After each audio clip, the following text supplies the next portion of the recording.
Students, we meet again today for the second lecture on consolidation and settlement. As is the practice, I will briefly review what we have already gone through in the previous lecture. Furthermore, this topic is of so much practical importance. This affects every building that is built on soft soil, and such buildings are many on waterfront in particular, where you find marine or riverine clay deposits. In view of this importance of this topic, it is absolutely necessary that the very basic fundamentals regarding consolidation behavior of a clay is well understood.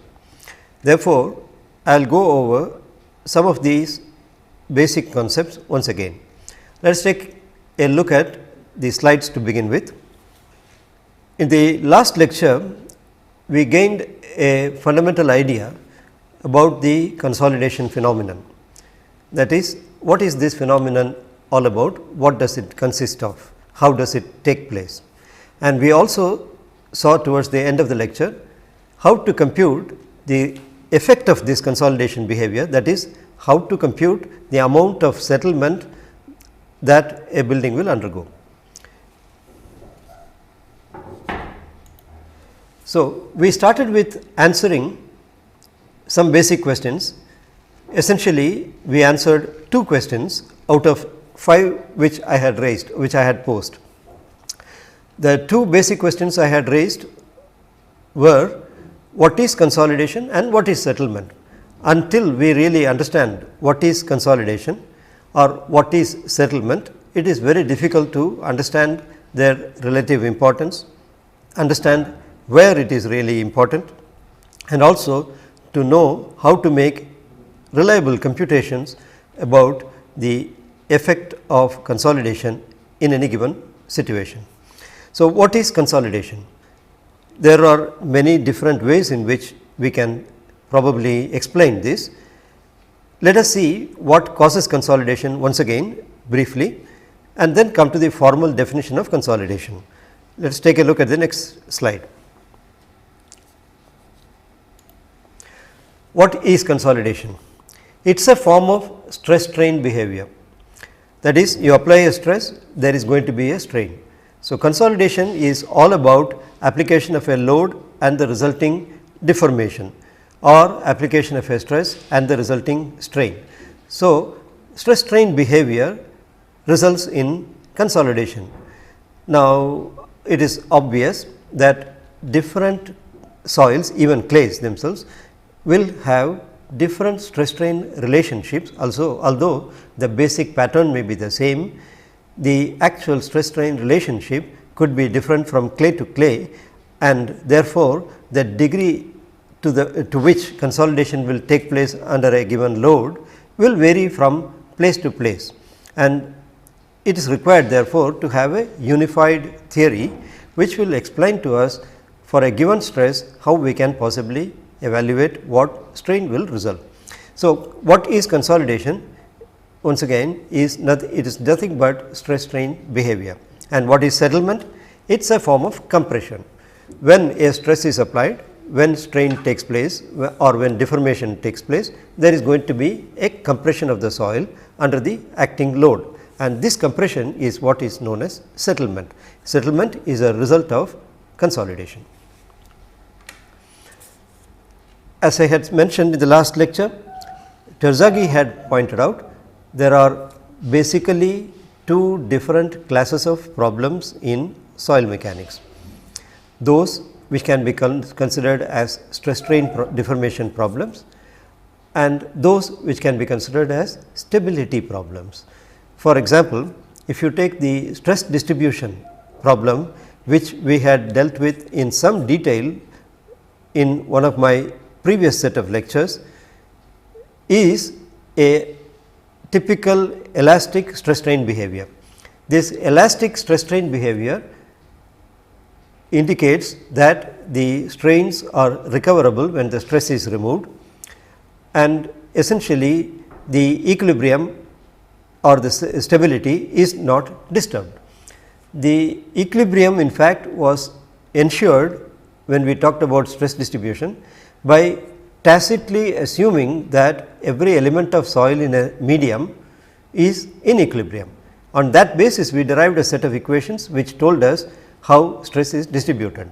So, stress distribution problems inherently imply that there is equilibrium, whereas on the other hand there are stress strain time relationships in which given a stress the strain goes on varying with time, or sometimes given a strain the stress goes on varying with time, and such problems where the strain may vary can be described as viscous, plastic, creep behavior and so on. Now, these are all terms which we had briefly gone through in the previous lecture. Under this class of problems where stress, strain, time behavior is involved, again there are two different problems, one which can be called as the consolidation problem, another the stability problem. This consolidation problem is a problem of large deformations, high, heavy or large strains, whereas slope stability or foundation stability are problems where there are again large deformations, but these deformations indicate failure of the structure. So, we have problems in which shear stresses are less than the shear strength, but displacements are large. Such problems are consolidation problems, and we have problems where shear stresses exceed their strength of the soil, and such problems are known as stability problems. So, in a nutshell, consolidation problems are problems where there is no failure, there is no question of stability, but there are large deformations and time dependent deformations. Okay, in order to understand this consolidation phenomenon, we had gone to the very basic aspect of how a soil is made of or what it consists of.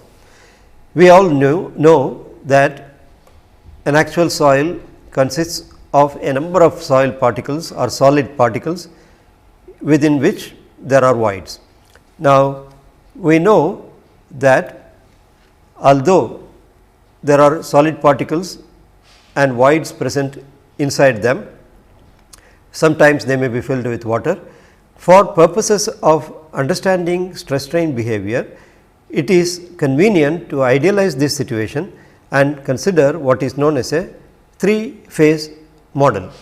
It is a very well known model. I am very sure you must have been already told about this in some earlier lecture by some other speaker. Let us take a look at this 3-phase model. This 3-phase model consists of solids, that is the solid particle constituting the soil. They constitute water and air, which together fill the voids which make up the voids. So, essentially there are two components, solids and voids, and within voids again there are two components, water and air, or in more general terms fluid and gas. Now, the part which encompasses solids and the voids together is known as skeleton of the soil. So, the skeleton of a soil, which is nothing but the 3-phase model, consists of solids, water and air, and if the soil is saturated, that means the air is replaced by water, then there are only two phases, the solids and the water. Next. Now, this is fundamental to understanding compressibility of soils.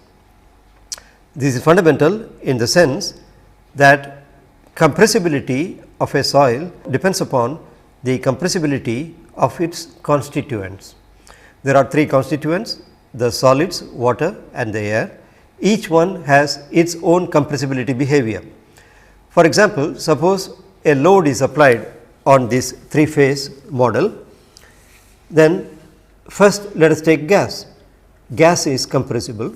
When a pressure is applied, gas is compressible and it does compress, but if gas is not there, then we are left only with water and solids. Is water compressible?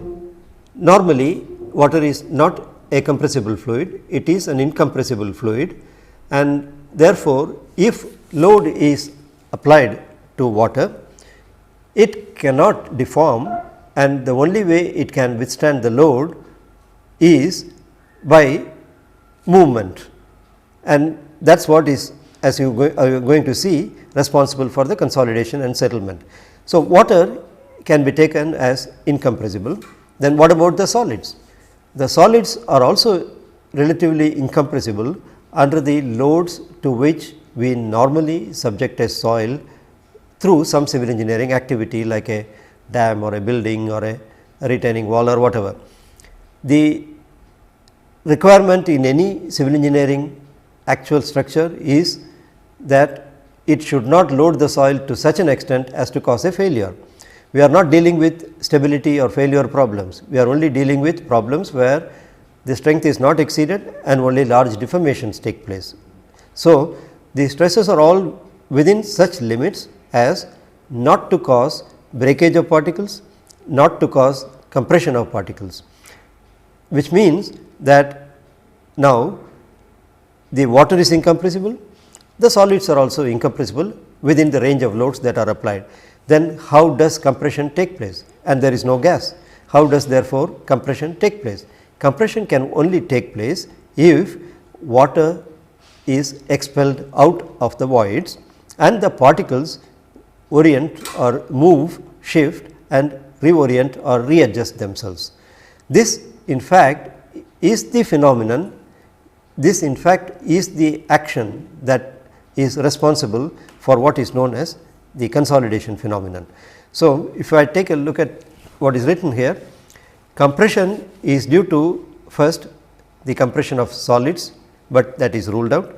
Compression could be due to water and air in the voids, but if air is not there, compression of only water, which is again ruled out, which means that expulsion of water and air or only water from the voids and readjustment of particles can only be the reason for compression to occur. So, now we can say that consolidation can be formally defined. What is the formal definition? Let us read. The formal definition of consolidation is, it is a gradual process of simultaneous slow escape of water from voids and gradual compression of soil. The word slow escape and the word gradual compression are very important, because consolidation is a phenomenon where the load is applied gently, there is no impact load, and when the load is applied gently, the water takes its own time to get expelled and the particles take time to get readjusted, and so the resulting process is slow escape of water and gradual readjustment of particles or gradual compression of the soil. So, three aspects are there: gentle application of load, gradual flow out of water and gradual compression of soil. This gradual flow of water out of the voids is what is responsible for the time dependency of the consolidation phenomenon.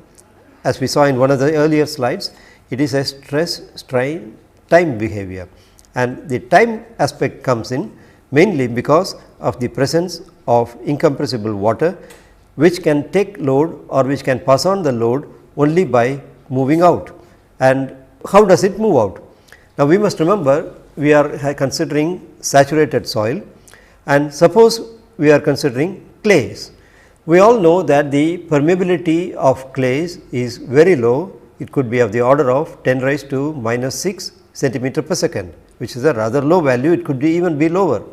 And with such a permeability value and with very small voids, the water has to necessarily take time to flow out of the soil.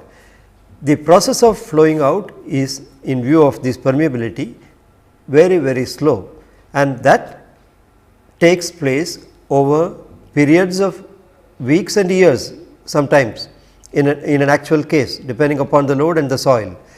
And this is what is responsible for the time dependent deformation, which is known as consolidation. Now, another definition for consolidation is, It is a gradual process involving drainage, compression and stress transfer. The meaning of the word stress transfer needs a little explanation. Suppose we have all these particles with voids in between them and water occupying these voids. When you apply load, since the water is flowing out, so it could even flow outwards like this against the load. Now, when the water flows out, the particles are readjusting themselves and therefore, water cannot take load. Since it is not residing in its original position, since it is moving out, what really happens is the applied load ultimately gets transferred to the solid grains as the water goes out, again gradually, and as the particles come closer and closer and come into contact with each other, a distribution of the load finally takes place in the form of certain kind of stress distribution. So, that is what is known as stress transfer. More of it we will see a little later when we look at a mathematical or a physical model which explains how this stress transfer is taking place.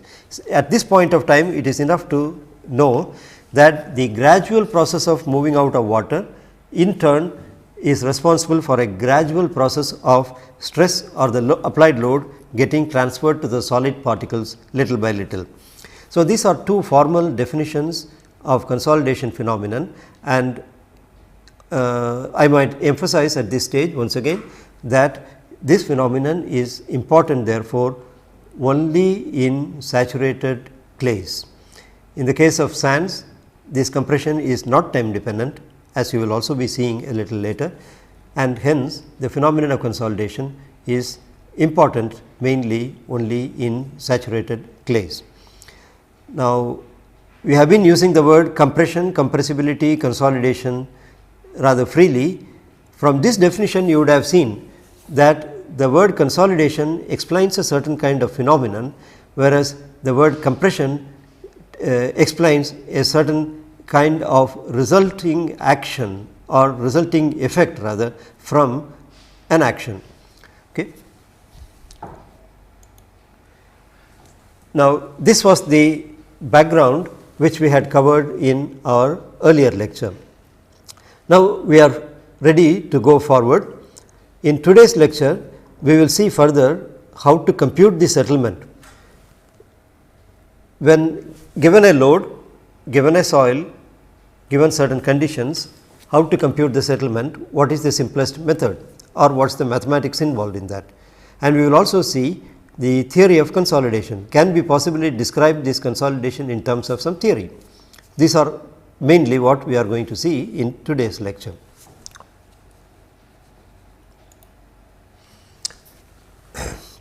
By and large, there are two aspects which are important when it comes to the consolidation phenomenon and computation of settlement.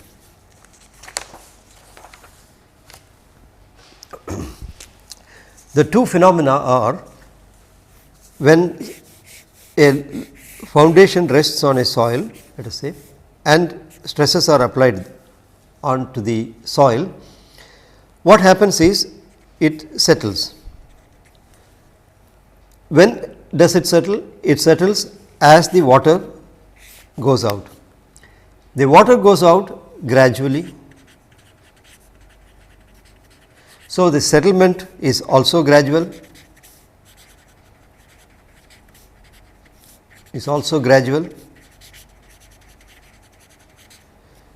That means, there is an implication of time involved in this settlement. This means that under certain load, under certain soil conditions, the settlement is going to take place as a function of time. Now, the question arises, will it take place indefinitely? How long will this settlement take place? Well, practice or experience shows that this settlement will go on taking place theoretically up to infinite time, but in practice it stabilizes after a certain amount of time, and that is the total or the final settlement corresponding to a given load, a given structure and a given soil condition. And it is possible to calculate that total settlement, that is one type of computation. But in practice, it is not the total settlement alone which is important. We also want to know how, at what rate this settlement takes place. Suppose we are in a position to compute the total settlement and we find that the total settlement is, let us say, 6 centimeters.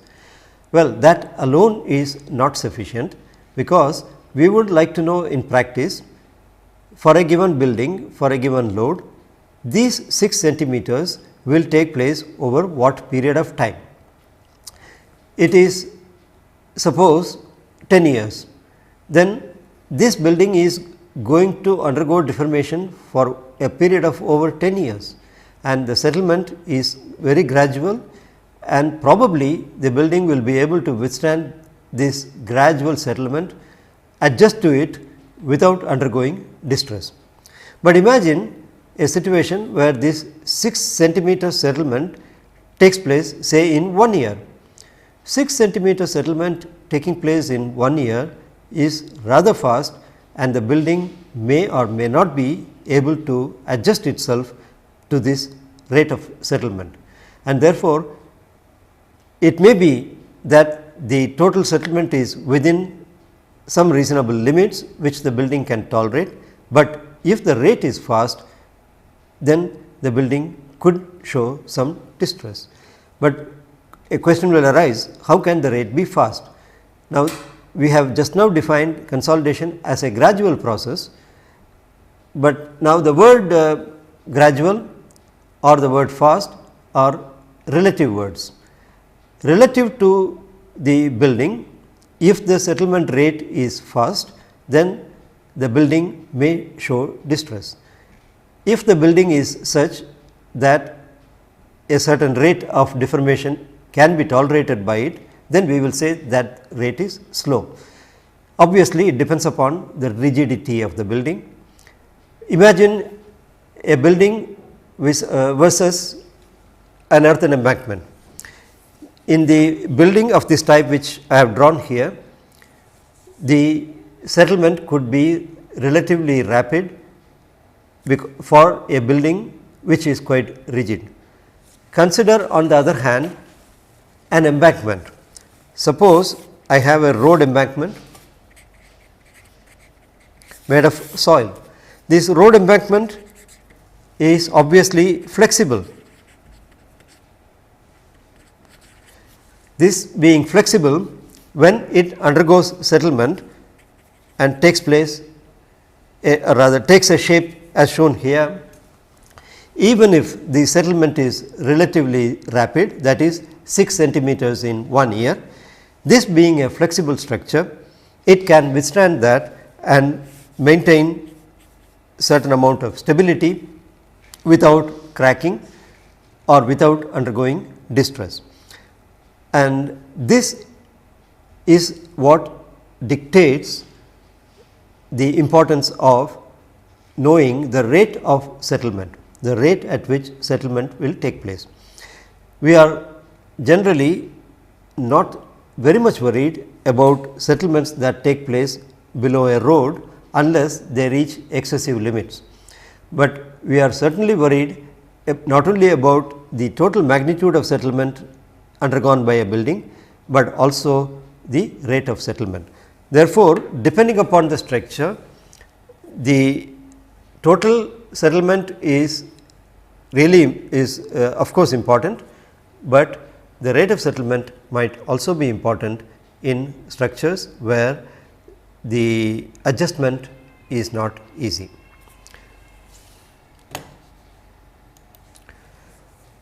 In order to compute this settlement, both the total magnitude and the rate of settlement, we will make a simplifying assumption. I made a brief reference to it in my last lecture. The assumption that we make is that the settlement process is one dimensional, or the consolidation takes place in only one dimension. Strictly speaking, consolidation is a 3-dimensional phenomenon. Imagine a square or a rectangular or a circular foundation, a rectangular loaded area. When it transfers its stress to the soil, settlement is definitely going to take place, and not only vertically, but due to Poisson's effect there could also be lateral movements, and the problem really is 3 dimensional. Not only that, we just now saw that it is the movement of water and readjustment of particles which is responsible for consolidation. Now, the movement of water, the flow of water inside the soil need not necessarily be in only one direction, let us say vertical, it could be also moving in the lateral direction. In view of these considerations, the settlement phenomenon or the consolidation phenomenon is a 3 dimensional phenomenon, but in practice it is seen that for many applications it is sufficient to simplify this problem and consider a 1 dimensional problem. That is, if this is the soil surface and if this is the load transmitted, then we say that the settlement is only in the downward direction, in the direction of the load, even though water may be moving out this way and this way.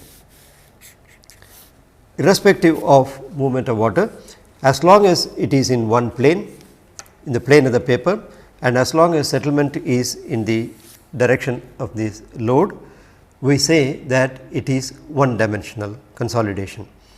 Now, under what circumstances we can say that the movement of water will be in one plane, the direction of movement or the settlement of the foundation is also unidirectional. It is possible to assume these ideal conditions when certain requirements are met with.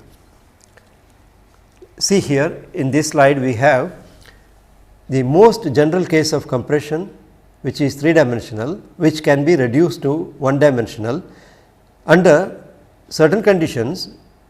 To name one of them, when the clay stratum is deeply buried, or when, to name a second reason, the applied load is placed over a large area and horizontal variation is negligible in the soil. That means, there is not much variation in the horizontal direction in the soil, and the applied load is placed over a very large area, so that in the region of loading it is reasonable to assume that all the movement of both water and the footing is in one direction.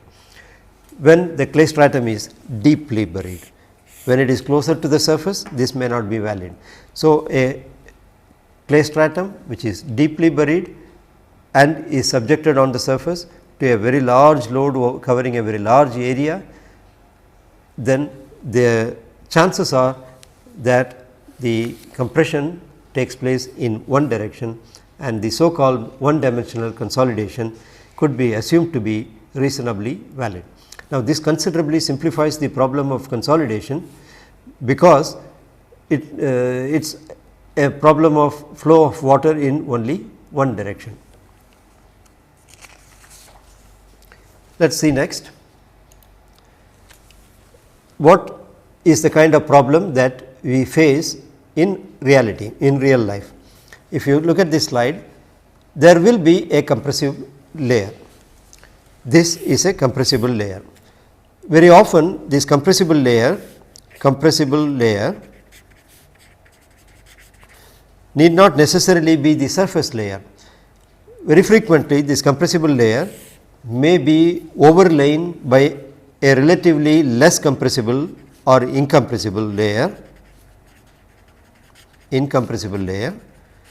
and at the bottom also it may be underlain by either a less or an incompressible layer. For example, it is very common to find clay deposits sandwiched between a sand or a gravel layer and a sand or a rock layer. Remember that clays are sedimentary deposits, they are derivatives of sedimentary rocks. These are formed underwater by layer deposition of material which is transported from elsewhere and brought by water, which acts as a transportation agent. And therefore, at different periods of time, according to the law of flotation, different particles will settle with different velocities. Usually, the coarser particles will settle down faster in water, especially when the water is stagnant, and finer particles will continue to float for some time and then settle down gradually over a much longer period of time. It is therefore very common to find that there is a sand or a rock layer, that is coarse grained material, above which there will be a finer grained material.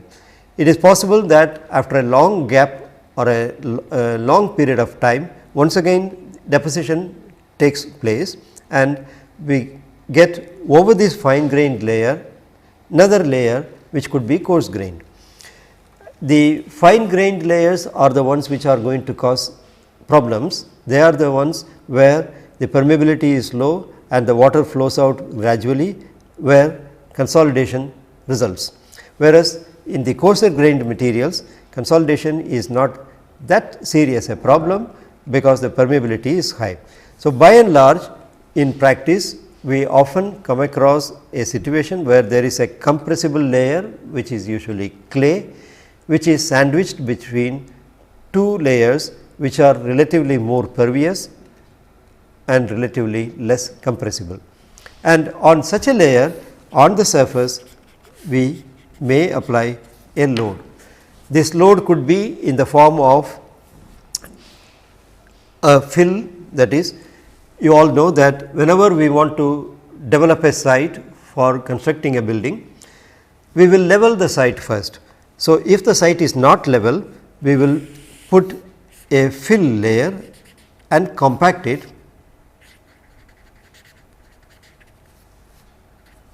We will put a layer of loose fill and compact it and thereby make the ground level, assuming that the original surface is not level. And this fill material also acts as a load effectively, not only the building that is going to come above. So, there could be load due to this leveling material, there could be loads arising due to the buildings, and below them there could be a set of layers. One of them may be a compressible layer. Usually it is sandwiched between other pervious layers, but need not necessarily be always so. In the diagram which I have shown here, I have shown only the compressible layer. That is, I have assumed that some load has been transferred up to the sand layer, and now I am only considering the load that has been transferred to the compressible top of the compressible layer. Suppose the compressible layer is subjected to a uniform intensity of loading Q over a very large area, so that its compression can be considered to be one dimensional. Now, what does this mean? Let us again go back to our three phase diagram. Effectively, two phases, solids and voids. Voids are filled with water. The solids have a height h s, the voids have a height h v 1 to begin with. At time instant 1, we have h s and h v 1 as the heights of the soil skeleton, solids and voids. We are assuming unit area. So, if I consider a column of soil with unit base area, then the height virtually represents the volume, and the solids have a height h s and the voids have a height h v 1, let us say, to begin with. Now, the load Q is acting on this. As the load Q acts, the consolidation phenomenon starts taking place. Solids are incompressible, only the voids are compressible, and they are compressible in the sense that since water is not compressible, it has to flow out and then the voids will shrink. Now, water flows out gradually and the voids decrease gradually, leading to a slightly compressed skeleton at a time instant 2. So, let us take a look at the next diagram drawn side by side. We have again the solids. Note here that h s remains the same, height of solids remains the same, indicating that the solids are incompressible, whereas the voids HV1 height HV1 has now reduced by an amount S and taken a new value HV2. It is this decrease in height which is known as settlement, and it is this settlement which we are interested in computing.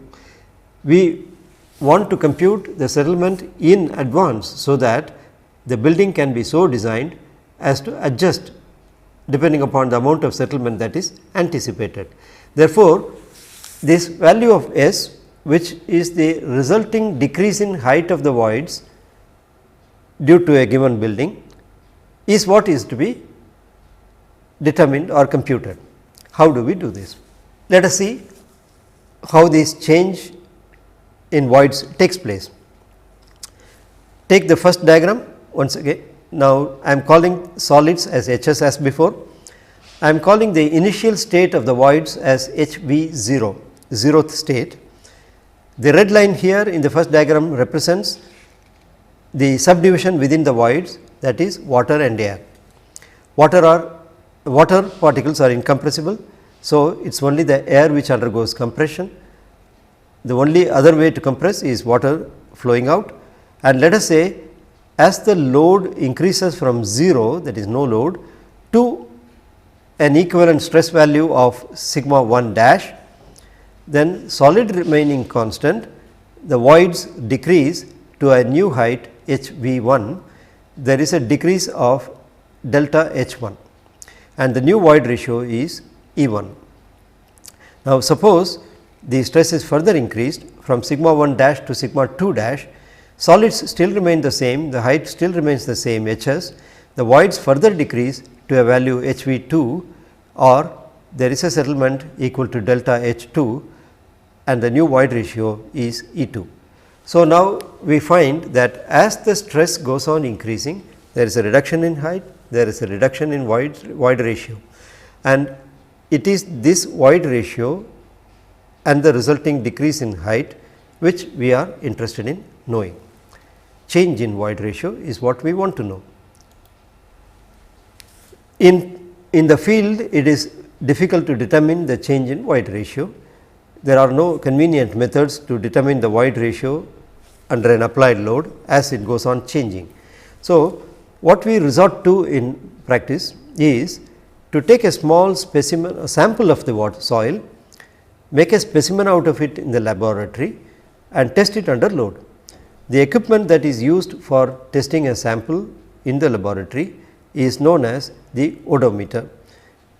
Odometer is used for simulating the effect of an applied load on a clay layer and study the decrease in thickness of the clay layer and decrease in void ratio of the clay layer, so that we can see how much settlement will take place or how much void ratio reduction will take place under a certain known change in the applied stress.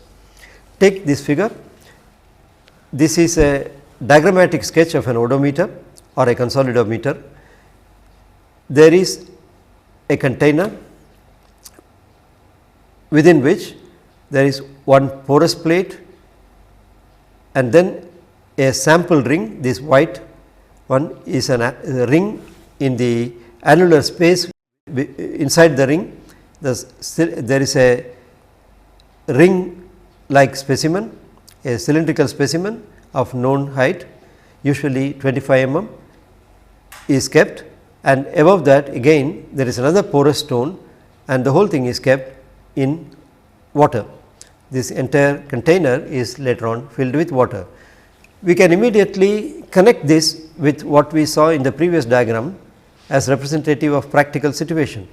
The soil specimen here is bounded on both sides by relatively pervious materials, a porous stone at the top, a porous stone at the bottom. So, this simulates a compressible clay layer sandwiched between two relatively less compressible or porous layers, and further we have an arrangement for applying a load and to measure with the help of a dial gauge the decrease in height of the soil specimen. So, the components here are an outer container, an inner ring, soil specimen within the inner ring, then there are porous stones, then a dial gauge and load application. Now, what happens when you apply a load like this to a specimen in an odometer? The void ratio changes. In the odometer test, as the void ratio changes, it is possible to estimate the change in void ratio, because we saw in one of the slides earlier that in practice the decrease in height is due to the decrease in void ratio, and the decrease in height or the settlement is what we are interested in. And if we can find the change in void ratio, we can certainly find the change in the height or the thickness, which is what the settlement is all about. So, take here this combination of diagrams. Once again, at no load, skeleton height is Hs, initial height of voids is Hv0, void ratio is E0. At certain load or at a certain load increment equal to say delta p, as the load changes from 0 to sigma 1 dash, we have solids with same height Hs as before and voids with a new height Hv1. This continues further to E2 as the stress increases to sigma 2 dash, and what we find now is that with every increase in load there is a decrease in void ratio, which means that there is a certain relationship between the decrease in void ratio and the decrease in the thickness of the soil specimen. If we can therefore put a soil specimen inside a consolidometer, apply a load and go on studying the change in thickness, that is delta H, there is a way to know what is the corresponding change in void ratio. How do we do that? See here, the solids and the voids which constitute an initial height of H0 total height, where the solids have a height Hs and voids initially have a height Hv0. Let us now translate these heights into volumes. We know that the base area is unity, we are considering soil columns of unit area. These heights can be straight away translated into volumes. For example, the height H0, the total height of the skeleton, will correspond to a total volume V0. The height Hv0 will correspond to a volume of voids Vv, and the height of solids Hs will correspond to a volume of solids Vs. The area being unity, height multiplied by unity will simply give you the volumes, and the void ratio is E0. Now, we know how void ratio is defined. The fundamental definition of void ratio is E is volume of voids divided by volume of solids. The reason why we defined this, as you probably already know, is when we want to compare different states of compression or reduction in thickness or change in void ratio, if we have a parameter in which the denominator or the basis remains constant, then comparison becomes possible. So, void ratio is defined in terms of volume of voids divided by the constant volume of solids. Solids are incompressible. So, the volume of solids remains same, and this is particularly useful in comparing the degree of compression that a soil has undergone at different periods of time or different states of stress. So, here for example, there is a change in void ratio from E0 to E1 when the load increases from 0 to sigma 1 dash, and as the load increases further to sigma 2 dash, then the void ratio decreases to epsilon 2. In every single case, this void ratio can be calculated as the volume of voids here, that is Hv1 or Hv2 divided by Hs, the volume of the solids. Both Hv1 and Hv2 are measurable. When you have a soil specimen in the odometer, if this is the odometer, porous plate and the soil specimen, when you apply a load and when you have a dial gauge, it is possible to measure the amount of compression that takes place in the soil specimen, that is its change in thickness. So, delta H, whether it is delta H1 or delta H2, depending upon the load increment, it is possible to determine. So, in fact, in practice a series of loads is applied. The load initially is, let us say, some P 1, it is gradually increased until it reaches a certain high value, which simulates the load that is expected to come on a real soil condition due to a real structure. See, after all, what are we trying to do with the help of this odometer? With the help of this odometer, all that we are trying to do is to simulate a certain field condition. So, in this what we do is, we take an actual soil sample from the field, cut a specimen of known specific dimensions, in this case 75 mm diameter, 75 mm diameter and 25 mm height, and we put this specimen and subject it to load and keep on measuring the change in height.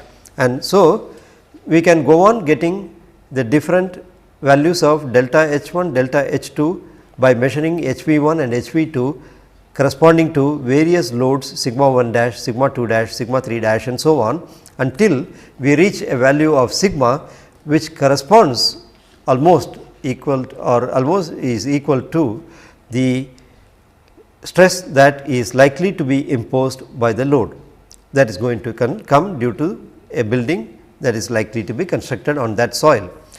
And there are methods of computing stress distribution, as we have already seen, and therefore, what is the load or what is the stress sigma which is going to actually come over the soil at the site due to a proposed or envisaged activity can be easily computed in advance, and that can be used here in the consolidometer as the stress up to which the soil specimen should be loaded. And in each case we measure the change in thickness. Actually, we measure the new thickness every time after every passage of certain amount of time, and then we compute the change in thickness. Once we know the change in thickness, since height translates as volume when the unit base area is constant, the change in thickness also corresponds to change in volume. So, we can write a small equation of the type I have written here. Take the initial and the second or the final state in the given problem. The final state corresponds to a stress of sigma 2 dash, a total height of H 2 with void height H V 2 and decrease in thickness delta H 2. We can write down the change in volume from state 0 to state 2 as V 2 minus V 0. Actually, V 0 is higher. So, we could have written V 0 upon V 0 minus V 2 and reference it with respect to the original volume V 0. So, that we will know change in volume per unit volume, original volume. So, V 2 minus V 0 by V 0 should correspondingly be equal to the height H V 2 of the voids minus the height H V 0 of the voids in at time 0. Actually, this will be minus and this will also be minus, and therefore, it is as good as subtracting second volume from the first volume, and instead of dividing by V 0, we now divide by H V 0, the original height of the voids. We could as well divide by the total height, but then it is only the volume of voids which is changing. Therefore, it is appropriate to relate the change in height to the original height of the voids only, rather than H s plus H V 0. It is advantageous or it is more appropriate to relate the change in height to H V 0. Okay. This would mean that the total volume can be expressed in terms of volume of solids plus the void ratio. So, 1 plus E 2 minus 1 plus E 0, the new volume original, divided by the original volume 1 plus E 0. So, now what we have achieved is we have expressed the change in volume in terms of change in void ratio. So, it is 1 plus E 2 minus 1 plus E 0 divided by 1 plus E 0. Let us proceed further. This means it is equal to delta E upon 1 plus E 0, E 1 minus E 2 or E 2 minus E 0 upon 1 plus E 0, or the change in thickness, which is nothing but the settlement, which I may express as say delta S. It is nothing but the change in void ratio divided by the original void ratio multiplied by the original thickness H 0. Okay. So, now further we can generalize this expression as S is equal to change in void ratio by original volume, which is 1 plus E 0 multiplied by the original thickness of the original clay layer. So, S is the total settlement due to any given load increment, delta E is the change in void ratio, E 0 is the initial void ratio, and capital H is the initial thickness of the clay layer. This is how we compute the settlement in terms of the void ratios. Suppose we take one simple example now. A 10 meter thick saturated clay layer sandwiched between two sand layers has an initial void ratio of 0.555, a final void ratio of 0.540 and a load applied equal to 100 kilonewtons per meter square. What will be the corresponding settlement? The corresponding settlement will be change in void ratio divided by the original volume, which is 1 plus E 0 multiplied by 10, that is 0.096 meters or 9.6 centimeters. Now, this total settlement depends on E 0 and E f, and E 0 and E f in turn depend on the stresses sigma 0 and the finally applied stress, and hence in order to proceed further we now need to establish relationships between sigma and the void ratio E. Once we establish relationship between sigma and the void ratio E, we can have a method by which, knowing the anticipated stress change, we can find out what is the anticipated void ratio change. Once we know the void ratio change, we have already seen how to compute the total settlement. So, the next step shall be to relate the void ratio change with the stress change, so that knowing the anticipated stress change, we can still compute the anticipated settlement. Thank you.